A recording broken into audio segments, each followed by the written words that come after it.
কি গো, আজ তো শনিবার, কি রান্না হবে বলো? তোমার যা ইচ্ছে। এরপরে গেলাম বাড়ির সব থেকে বড় মানুষটার কাছে। কিরে সোনা, কি খাবি বল আজ? জানে আজকে নিরামিষ, তো বলে দিল আলু ভাজা করো তবে। যাই হোক, সবার কাছ থেকে শুনে আমিও রান্না বান্না করে নিয়েছি। তারপরে তোমাদের সাথে শেয়ার করতে চলে আসলাম।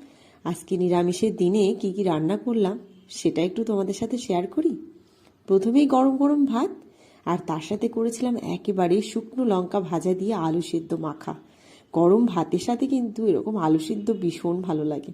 এই যে ছেলে বলেছিল আলু ভাজা করো, আমি আবার একটু গাজরও দিয়ে দিয়েছি সঙ্গে। গাজর আলু ভাজা করেছিলাম। আর তার সাথে বরের সব থেকে পছন্দের মূলো, একটু সর্ষে আর একটু ধনেপাতা দিয়ে মূলোটাকে ভাজা করেছি। তার সাথে করেছিলাম ভেজ ডাল, আর সঙ্গে নিয়ে নিয়েছি একটা মিষ্টি। তো কেমন লাগলো আজকে আমার নিরামিষ থালিটা জানিও।